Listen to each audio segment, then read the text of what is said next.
Welcome to this LouieTeeNetwork exclusive Washington Commanders 2023 NFL 7-round mock draft. I, of course, am your set man, Louie T. Thank you for joining me. So today, I'm going to give you my 7-round Washington Commanders mock draft. Now, the beauty of a mock draft is you get to construct it. I tried to do my best to add in about 3 or 4 different elements. One, what do I think, honestly, the team is going to do? And so that's the most important element. A lot of times when people have mock drafts, they get caught up in the things that they want to see the team do. And mock drafts are supposed to replicate what you think is going to happen, not necessarily what you would like to see happen. Now, I'd be lying to you if I told you that a mock draft, part of the fun of a mock draft, is that you're in control. So you are playing GM, you are playing, head coach, you are the one making the selection. So there is a bit of you adding in your own input. So there is that element. That's one of the other elements that is involved. So obviously you take that into consideration. There are biases that do exist in players you would like to see the team acquire. And so that's also factored into the mix as well. But I try to do a good enough job of being realistic. That's another factor, because you can't load up the draft with players you want, getting guys that probably aren't going to be around in the 3rd round, that are 1st round grade guys that are, that you would love to see your team take, and you're taking them in the 3rd round. That's not a realistic mock draft. So there's the realistic aspect. There's also some bias involved, I'm not going to lie. And then there's what you think ultimately the team is going to do. And so all of those factors I try to put into my mock draft. And so here we go. 7 rounds. Washington comes into this draft with 8 selections. Unlike last year, where we kind of felt like there was going to be a trade in the 1st round to pick up more picks because there was no 3rd round selection. There is a 3rd rounder, a compensatory 3rd round pick, which I think eases the stress of needing to trade back to pick up more additional picks in the middle of this draft. And so I don't think there's going to be a lot of movement from Washington. I've already said that. I could be wrong. I think there's going to be some intrigue potentially at 16 for them to move back. I do know in this particular mock draft, I had opportunities to move back from 16. However, a lot of the teams wanted me to move completely out of the 1st round, and I wasn't comfortable doing that. Thus, this is not a draft where I think you need to pick up 3 and 4 picks at the back end of this draft. This isn't one of those types of, this is not last year's draft where there's so many draftable players that you don't mind coming away with 12 guys. And I'll take it a step further. Washington is starting to build a roster that doesn't have 12 to 15 open spots at the back end of the roster. This is starting to become a complete team where there are only 7 or 8 spots available on the roster anyway, right? Like, there's probably 4 roster spots that are just available. Like, no one's occupying them at this current juncture. And then there are probably 2 or 3 more that are up for grabs with, camp battles and guys that will probably be battling for 1 or 2 spots, right? But not gone are the days from 2019 and 2020 where half of the roster is not spoken for because we just don't have enough talent to fill out a 53-man roster. And so we're looking and scavenging for talent on other people's roster, and all of the draft picks are making the team. We're at a point now where we don't need 12 selections in the draft because 12 guys probably aren't making this football team. Let's be honest with each other. So let's jump into it. My 2023 Washington Commanders 7-round mock draft starts with the 16th overall selection. Had opportunities to move back, but again, the trade backs did not intrigue me to the point where I felt it was necessary to pull the trigger. I think Washington wants to go one of 2 ways in the 1st round: offensive line or corner. I think those are the 2 biggest needs that they will try to address early on in this draft. And I don't think trading out of the 1st round altogether makes a ton of sense for Washington. Again, if they were trading out of the 1st round into the early portion of the 2nd, that makes sense. But to trade all the way back to the mid portion of the 2nd round where you already have a 2nd round pick doesn't make a ton of sense for Washington. And so I just stuck at number 16, made a selection. Is this a bit of a reach for this particular player? Maybe, maybe not. But I do know this. Ron Rivera has been adamant this offseason that Washington needs to be better in the takeaway department. They need to have more guys specifically in the secondary that are ball hawks and capable of taking the football away. And this next player offers them something that they truly love at the cornerback position: size, length, and most importantly, with the emphasis being put on it this offseason, the ability to take away the football. With the 16th pick in the 2023 NFL Draft, the Washington Commanders select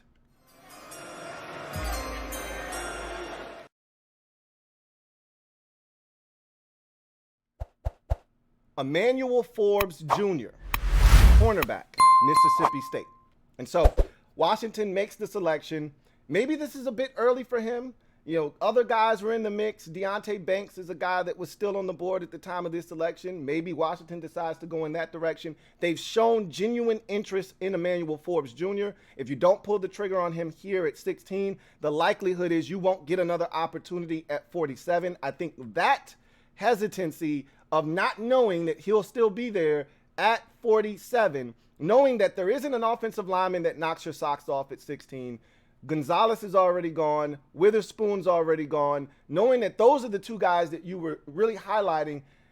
Joey Porter Jr. was not on the board either at the time of this selection, but I think he will be on the board when Washington hits the clock on day one of the draft. But I think Emmanuel Forbes Jr. kind of fits more of what Washington is looking for. He's a true zone corner, can play a little bit of man, but he's more of a zone corner, which is what Washington primarily plays. And as I mentioned, he's a ball hawk, one of the best ball hawking corners in all of college football. It's feast or famine. He's, to me, along with Clark Phillips III, those two are the biggest feast or famine, boom or bust corners in this draft from a interception standpoint. The ball production is through the roof for both players. Clark Phillips III, a more diminutive corner out of Utah. However, they attack the football like wide receivers. The problem with that is when you attack the football in the manner that these corners do, you also set yourself up for double moves, and you often find yourself out of position where you shouldn't be, allowing for opportunities for big plays to happen down the field. So those are things that are drawbacks, but Washington is looking at the upside of an Emmanuel Forbes. Slight frame, slender build, but the competitiveness, the physicality is all there, and the ball skills is what pushes him over the top. Washington had a top 30 visit with him.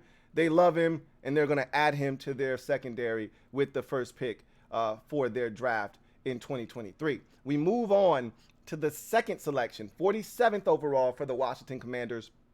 And I told you the first two positions that they were going to look to address and attack in this year's draft: offensive line and corner, in no particular order. They've already knocked down corner, so now they've set their sights on the offensive line, and they've got a guy that they had a top 30 visit with, really liked him a lot. They talked about wanting to be more physical in the trenches, be able to lean on teams and run the football when the other team knows it's coming.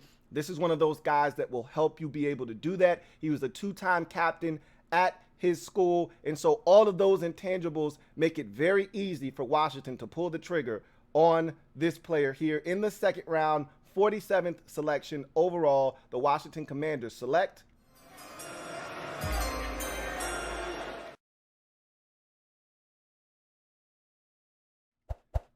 Steve Avila, offensive lineman, TCU.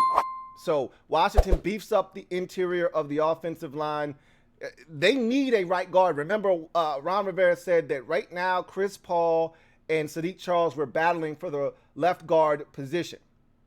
They already have a right guard if Sam Cosmi is the guy that we think they're going to insert there. They already have a right tackle in Andrew Wiley. We think that's why they signed him. Left guard right now is the biggest question mark on the offensive line. We're not 100% sure what they're going to do at center, but they have options. Nick Gates is a guy that they signed in free agency that I think they really like, and whether they decide to move on from Chase Roullier as a cap casualty in a post-June 1 cut, or they bring him back on board, they've got a center already on the roster. Left guard is the big question mark. This is a guy that played left guard at TCU. You just plug and play him, and you move on, and it completes your offensive line, and you feel really good going into the season with the five guys that you'll put in front of Sam Howell come week 1 of the regular season if all things go the way that they're supposed to. So this is a really good selection here. Great value in the second round, getting one of the better guards in this year's draft class in Steve Avila out of TCU. Another guy that Washington had in their building for a top 30 official visit. They got to know him. They really like him. They add him to the team here in the second round. Washington now moves to the third round. Remember, their third round pick went to the Indianapolis Colts in the Carson Wentz trade. However, Washington was able to recoup a third rounder via the compensatory pick route with the Brandon Sheriff deal that was signed last year over in Jacksonville. So Washington has the 97th pick in the draft. This was a tough one. Washington had to make a tough decision here in the third round. There were options available to them, similar in the second round. In the second round, the linebacker out of Arkansas was sitting there staring them in the face, and they thought about pulling the trigger on him, but the offensive line was one of the biggest needs that they felt like they had to address, and they took care of it in the second round. Now they're staring at another situation with some options on the board that they really, truly love. However, they looked at the one that they deemed to be the biggest need at the time of the selection and felt like there were other players later on in the draft, depth-wise, that they felt like they could pluck and feel good about the selection. But this was a guy that they knew if they passed on him here, probably weren't going to get an opportunity in the fourth round at 118 to select. And thus, they pulled the trigger on another top 30 visit player here in the secondary that is a hybrid player that they like a lot. With the in the third round, with the 97th overall pick in the 2023 NFL Draft, the Washington Commanders select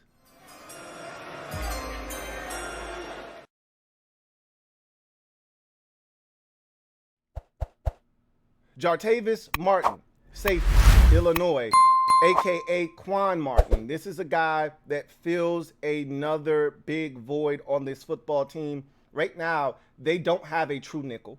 Right now, they don't have a backup to Cam Curl. He would fit both of those roles on this football team. Physical, can play in the box as a run-fit defender, can also run with guys. We talked about the 40 time that this guy posted.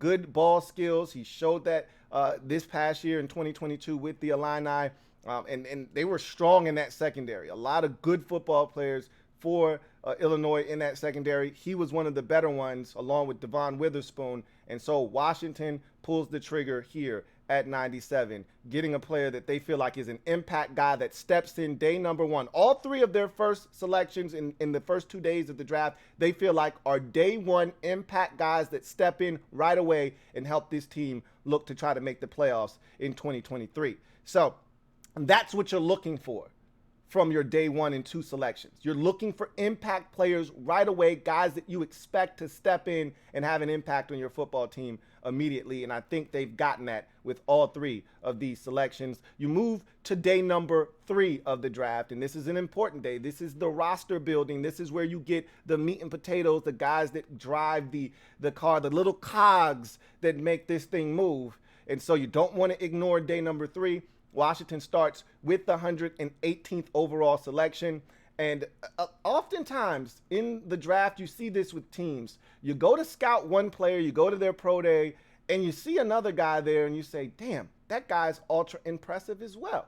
Let's talk to him too. Or you talk to a guy that goes to that university or a coach there. And you say, hey, what's the story with this kid? You know, you see him, you're supposed to be scouting this guy, and you run into this guy and you see him and he's really impressive.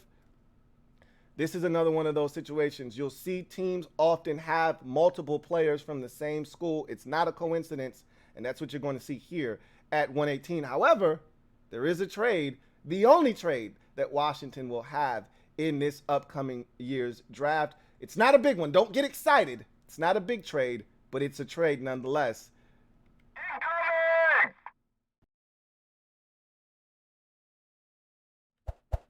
Now, with the 119th pick in the 2023 NFL Draft, the Washington Commanders select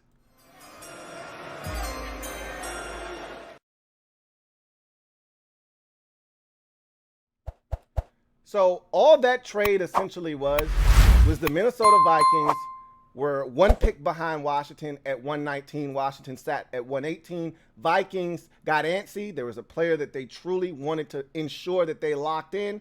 Wasn't sure if Washington was interested in moving back with another team that might have leapfrogged the Vikings. Vikings got antsy, moved up one pick, okay, from 119 to 118. Washington moves back a selection so they don't lose the ability to get the guy that they want to get because he was sitting there and they got nervous, but Vikings only wanted to move back one spot, weren't going to take the player Washington wanted. So they moved back. Washington picks up a 5th round pick in 2024's draft, and you keep the ball rolling. So Washington selects running back Chase Brown out of Illinois.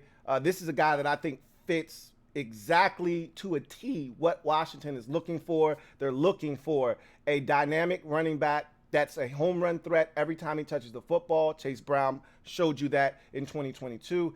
They're looking for a guy that can catch the football out of the backfield. Chase Brown showed dynamic pass catching ability in 2022. They're looking for a guy that can come in, protect the quarterback, put his body on the line in third down passing situations. Chase Brown showed you the ability to do that as well. So he checks off every single box. The one deficiency that he has is in short yardage situations. That's not what Washington's going to ask him to do. We have guys for that. So he is absolutely a steal here in the 4th round. Absolutely what Washington's looking for. And another official top 30 visit. The second Illinois Illini, Fighting Illini player selected by Washington in this draft. As a matter of fact, back-to-back selections. And so Washington knocks down another need in this draft as they're having an outstanding draft to this point. We go to the 5th round, 150th overall selection. We talked about Washington wanting to continue the trend of making sure that the offensive line was locked, stocked, and ready to go. They've done that already by adding players in free agency, adding Steve Avila in the 2nd round out of TCU. They're not done yet. The anticipation of this draft is that they will not only bring in one more offensive lineman via the draft, but 2 more offensive linemen. Now, whether they're tackles, a tackle or guard or both, or a tackle and a center or a guard and a center, we don't know. But the assumption is 2 offensive linemen out of the 8 selections that will be made, unless Washington, trades back and picks up more picks, will be offensive linemen. And thus, with that in mind, in the 5th round, 150th overall selection, the Washington Commanders select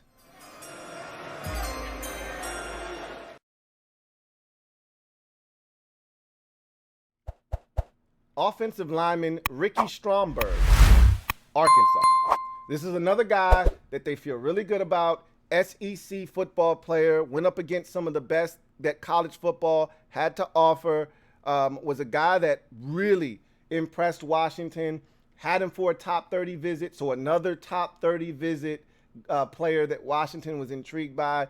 Sitting there, Washington selects him. And so they add to the depth of this offensive line. Not sure. I don't think Stromberg's going to be a starter for Washington. However, Stromberg does add more depth to a center position that has been decimated by injuries over the last 2 years. He's going to add another body to that position that gives Washington more confidence that they will be able to withstand any issues that may come their way throughout the course of the regular season. So we are now officially 5 picks in, 3 to go, 2 selections in the 6th round for the Washington Commanders, the first of which resides at 193 overall. And so now you get into the territory of you still need a couple of things. You still need a return man, a dynamic receiver or corner, someone that you feel like you can put back on, kickoffs and punts in particular that can really help Washington in a department that I think they've been lacking over the last 5 or 6 years. Okay. Sans for the year where they had DeAndre Carter. So they need to do something there. Quarterback is still something that Washington needs to address in this draft. They haven't done it yet. They need to add a young developmental quarterback, someone that more likely than not will be a backup quarterback in this league. And that opportunity awaits them here at 193 overall. In the 6th round, 193rd overall selection, the Washington Commanders select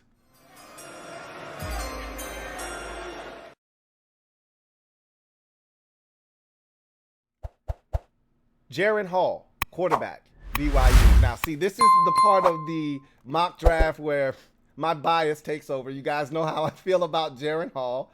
And in this particular offense, with what they're trying to do, you really want duplicates at the quarterback position, guys that kind of mirror one another. Similar traits, athletic ability, throwing ability, things of that nature. I think Sam Howell is a better thrower of the football than Jaren Hall, but they're both 6 feet tall. They both have an athletic profile that kind of matches one another. They both can throw the football to all levels of the football field. And Hall is a guy that does take care of the football. And so I think he would be the perfect backup for Sam Howell long-term moving forward. And so I think this is a great pick, 6th round. You get this guy into your building. He learns and he starts to understand what his role will be. And next year you move on from Jacoby Brissett and you insert Jaren Hall as QB2 and you keep the party going. So love this selection late in the draft. Get you a developmental quarterback in Jaren Hall out of BYU. So now you have another 6th round selection in this draft, 215th overall. And this is where things get a little dicey. So Washington could use a number of different things. They could go the defensive end route. They could go a linebacker. They haven't done that in this draft yet, right? They could go with the receiver that we talked about that may be able to help you on special teams. They could go in a number of ways. They could go with another corner, right? They still haven't, drafted a true nickel, even though you feel like Quan Martin is going to take care of that for you. They could go with the traditional nickel corner here. So many options for Washington at this point of the draft.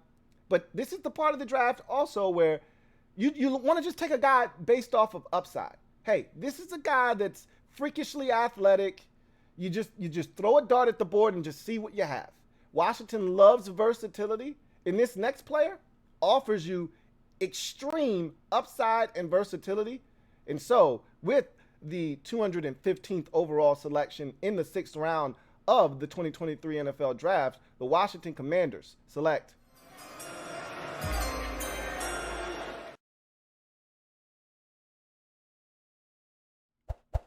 Mohamed Diabate, linebacker, Utah. Now, if you're watching this and you haven't been exposed to Mohamed Diabate, don't get excited. We didn't just draft a linebacker that gets you excited, a middle linebacker. He's not a middle linebacker. Personally, I would like to see him be more of a defensive end, like situational pass rusher, because that's what got me excited about him. And I'm going to be honest with you.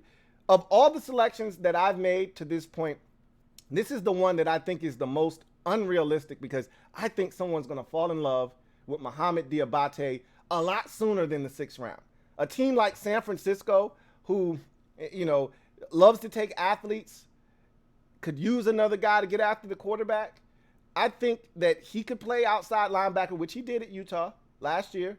And I think he can continue to develop as a weak side backer.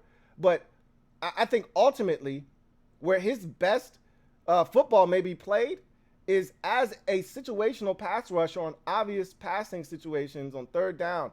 Like, this guy can get after the quarterback. Go watch his tape when he was a member of the Florida Gators, okay, before he transferred to Utah. He's got a ridiculous ability to bend the corner. He's got a ridiculous 3-cone time.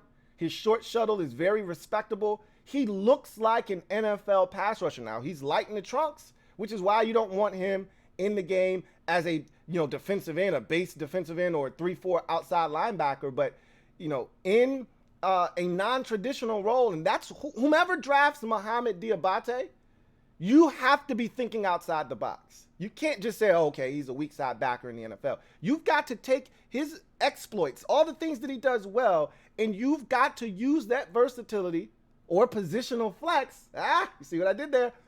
And you've got to maximize what it is he does. And if Washington has the foresight, which I doubt they have, but I'm going to give them the benefit of the doubt here. If they have the foresight to see that this guy could be a dynamic pass rusher, he's, to me, everything that we were hoping Shaka Toney would be, Mohamoud Diabate is.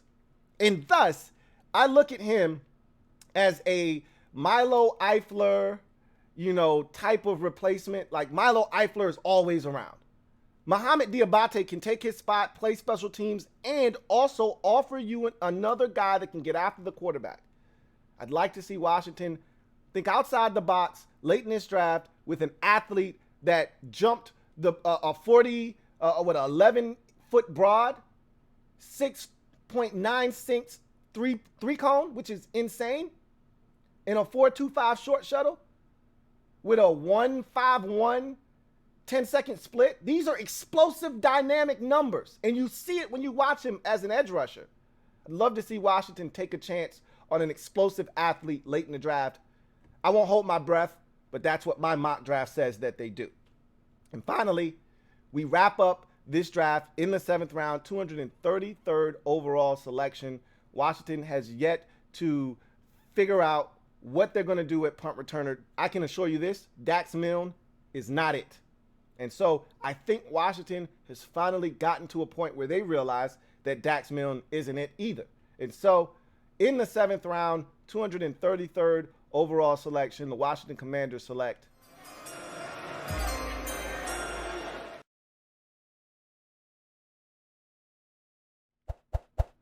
wide receiver Darius Davis, TCU. So Washington gets the dynamic 4.36 return man from the Horned Frogs. This is the second Horned Frog player they selected in this draft. So like I told you, they went to scout Steve Avila at his pro day, took a look at Max Duggan while they were there. And while they were there, they were blown away by this young, small kid with all this speed that they saw at the combine, and they saw him again up close and personal at the pro day, and they said, hey, what's the deal with this Darius Davis kid? They put the tape on, they said, hey, this guy can actually play a little bit of receiver. He can do some of the Curtis Samuel things that we're asking Curtis Samuel to do. And understand, under Eric Bieniemy, if he's coming here with a Kansas City Chiefs mentality and a flavor that mirrors Kansas City, and that's all Ron's been talking about, we can do a lot of the things that the Chiefs have been doing. If that is the case, then we need more speed. What do the Chiefs have in spades? Speed, and more speed. They carry speed in their back pocket, in their front pocket. When some of that speed goes down, they reach in their sock and grab out some more speed. They didn't have Mecole Hardman for pretty much the final 6-7 games of the season. He came back for one playoff game, got injured again. Guess what? They traded for Kadarius Toney. They didn't need Kadarius Toney. They already had MVS. They drafted Sky Moore, who's a burner, and they already had Mecole Hardman. And what do? They go out and they trade for Kadarius Toney. Even more speed. You can never have enough speed on offense. Yeah, Washington's got Terry McLaurin. Sure, they got Jahan Dotson. Yep, they've got De'Ami Brown. That's not enough speed. Yep, Curtis Samuel, too, if I didn't mention him. They've got speed, right? They've got guys that can run.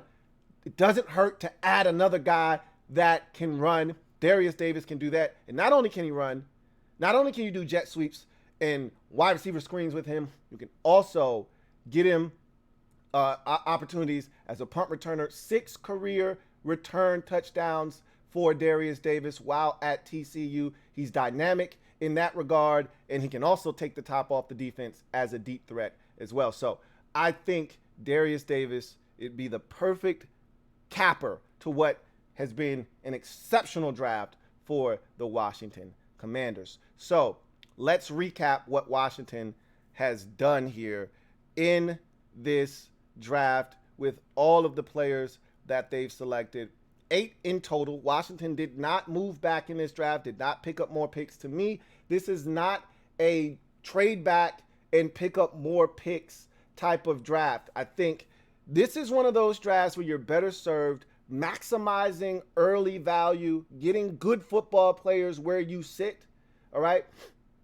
Moving back is okay if you're moving back 4 or 5 spots. I don't think this is a draft where you move out of the first round altogether, right? Now, if that's on the table for Washington, and let's say you have an opportunity to move out of the first round altogether, but you're going to be selecting in the first 5 picks of the second round, I'm all for it. Knock yourself out. But I'm not open to moving out of the first round altogether back to 43 when you already have the 47th pick in the draft. That doesn't make a ton of sense. Especially when you want one of the good corners in this draft, and there are plenty of them. Especially when you want one of the top offensive linemen and you've got an opportunity to do that.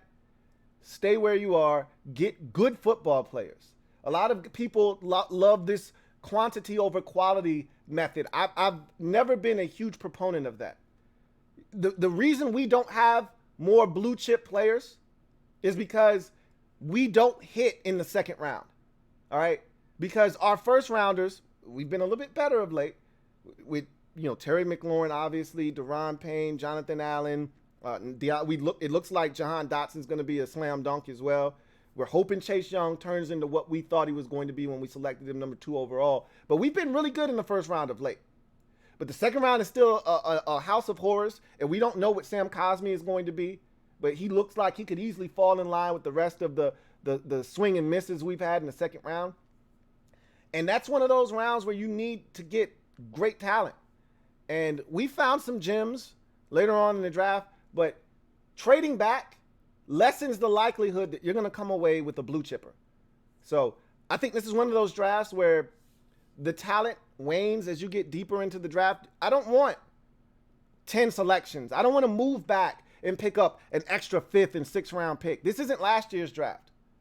So let's recap what Washington did this year in the draft, in this mock draft here on the Louie T Network. 16th overall, they took cornerback Emmanuel Forbes. Is that a little early for him? Probably. But again, I've already stressed this before, in the past. I've stressed it this year, and I'll stress it till my face turns blue and until I have no more breath in my body. Get your guy when you feel the need to get your guy. That's all that matters in the draft. Washington does that at 16 with Emmanuel Forbes. 47th overall, they stick with the offensive line and take offensive guard Steve Avila out of TCU. The offensive line is something that they made a strong point of emphasis this offseason to upgrade. They did it in free agency. They're going to do it again in the draft, and I expect them to do it early in this year's draft, whether it's in the first round with a tackle or a guard, or in the second round with a guard. I don't think it'll be a tackle in the second round. I think it'll be a guard in the second round. If it's a tackle, it'll be in the first round.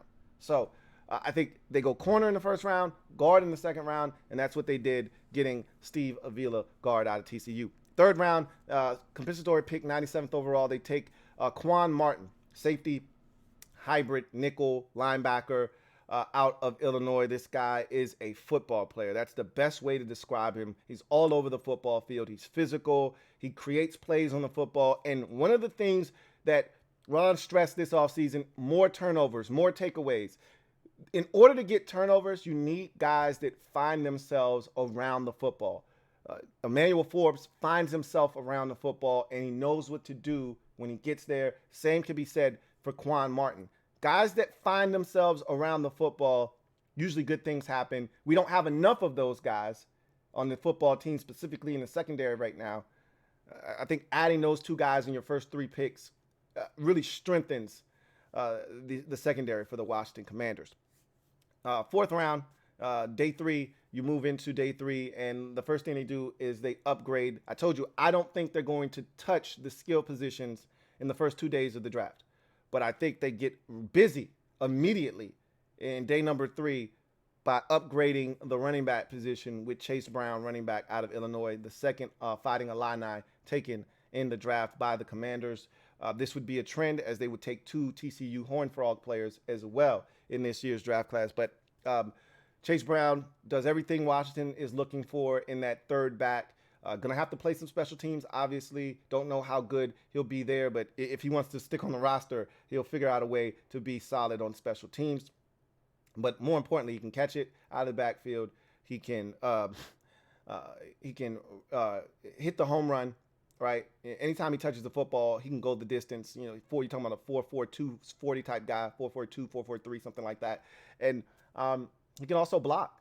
Comes in ready to go on third downs to protect your quarterback. So those are all redeeming qualities that I think gets him drafted here in the 4th round. Ricky Stromberg, 150th overall selection in the 5th round out of Arkansas. The center comes in here and will help fortify the pivot position for the Commanders. Again, the Commanders have been a team with issues in the middle of their offensive line the last 2 years, with injuries absolutely ravaging that position. They talked about this at the end of the season last year in the exit interview presser with Martin Mayhew, saying we've got to address the center position. And I think they're going to do that again. They did it with Nick Gates. I think they're going to do it again here with Ricky Stromberg in the 5th round out of Arkansas. Talked about quarterback being something that they have to draft this year. There has to be a young quarterback that they select in this year's draft, and they're going to do that. This is a really good draft class. If you're looking for a young developmental quarterback, this is a really good draft class to do that, and they're going to absolutely take advantage of it in the 6th round with Jaren Hall, quarterback out of BYU. A lot of similar qualities to Sam Howell. Not as big an arm, not the more polished passer and the more prolific career, but Jaren Hall is more than serviceable and will fit as a quality backup behind Sam Howell. And then you get to 215th overall. This is the one that I think is a reach, because I think Mohamed Diabate is going to be gone by the time we get to 215th overall. Here's my saving grace, why I think he could still be there. He doesn't have a position. And in a league that is transitioning to where that whole tweener thing doesn't matter anymore, like, he's a guy that his best quality is probably getting after the quarterback, but he's only 225 pounds. So that doesn't really fit in that equation. But then you look at, like, say, a rusher from Georgia. What is his name? I can't remember his name, but number 4. I can't remember his name right now. I don't know why it's escaping me, but he's like 230 pounds, right? But he sets a physical edge, and people are going to be, confident that they could put him on the field in any situation and he'll be fine. I don't think you can do that with Mohamed Diabate, but I think on 3rd and 8, he's as dangerous as anybody we can put on the field, right? And if they want to continue to see him develop as an outside linebacker, behind a guy like Jamin Davis, behind, some of the other guys that we have, I think this will be an opportunity for him to do that, right? So I like this pick, but I think he'll be gone. I think someone's going to fall in love with his athleticism a little bit earlier than the 6th round, maybe the 5th round, and it'll be a little too high for Washington. But in my mock draft, he was available. I think he'd be a great addition to this team, and we'll see. I think he could easily beat out a Khaleke Hudson, and, I like what Khaleke did, and I want to see Khaleke get an opportunity, but I think he's in that similar mold, similar size to a Khaleke Hudson, similar size, similar mold to a Milo Eifler. So I think those are the guys that are in trouble, but he offers something that those guys don't, and that's the ability to get to the quarterback. From a non-traditional blitzing linebacker, he can put his hand in the dirt. He can stand up off the edge and get to the quarterback, and that's something that I think Washington can use. That's something they were hoping they could get from Shaka Toney, and they just haven't. And then finally, 233rd overall selection, TCU wide receiver Darius Davis gives you special teams value out of this world. He's the best return man in this year's draft class. Washington upgrades something that desperately needs to be fixed, and so I think Darius Davis offers you not only the ability to return kicks and punts, but also adds more speed to this football team, something that if you're trying to mimic the Kansas City Chiefs, you cannot have enough of. His 4.36 40 speed will be more than welcomed here on this roster. So that's going to do it for me, your man Louie T, here on this Washington Commanders 7-round mock draft for the 2023 draft. I hope you enjoyed it. I know you're going to tear it to shreds. Tell me what you think. Leave it down in the comment section. Can't wait to hear what you guys have to say about this mock draft. And yes, I'm going to say it. I know you guys are waiting for it. They did it to us again, and I think they're going to do it to us again. They did not take a single middle linebacker for the 2nd consecutive year in the draft. I myself would have done it, but I don't think they're going to take a middle linebacker again. Like, every time there was an opportunity, they saw another position that was just too tantalizing to turn down. They had an opportunity with Sanders, who I love, in the second round, but they felt like Steve Avila was better value and more important to the success of this team long term, so they passed on him. You get to the third round, and there were some opportunities there with some guys that they liked a little less, right? But still, nonetheless, there were some guys there that they could have taken that made a ton of sense, but they said, we need another guy like Cam Curl, but we need, more importantly, a true nickel. And so they went with that. And after you got past that position, the linebacker position is not very deep overall. And once you got past that position in the third round and you went to day 3, there were slim pickings at that point. And so now you see Chase Brown there, and this is a guy you love. You brought him for a 30-day, official 30 visit. And so you say, we got to take this guy now. He won't be there in the 5th round when we select. So they take him, and by the time you get to the 5th round, there's nothing left at linebacker. It is a ghost town at that point. And that's why they brought in Kyle Soley for a overall 30 visit, because they're going to go the undrafted route, I think, with linebacker again. Yep, you're not happy. They did it last year with Drew White out of Notre Dame. He's back on the roster. He'll compete this year. I like Drew White. I'm a Notre Dame Fighting Irish fan. I thought he was going to make the team before he got hurt last year. They're going to do it again with Kyle Soley. You're not going to be happy. I'm not going to be happy, but I think they're going to jerk us again at linebacker. I hope I'm wrong, but I just think in their minds, we're fine at linebacker. They're telling themselves, hey, we'll get an undrafted guy. Our position at linebacker isn't as bad off as they think. They've said that to us before, and we've cut our eyes at them, and they're going to do it again. I truly believe that, but we will see. Anyway, so yes, I'm aware that no linebacker was taken. I think they're going to jerk us, personally. That's what I'm seeing here. But in any event, that's going to do it for me, your man Louie T, here on my 2023 Washington Commanders 7-round mock draft. Tell me what you think. Leave it down in the comment section. Can't wait. Bart Scott, can't wait to read your comments. You guys have a good one. Take care. See you next time. LouieTeeNetwork.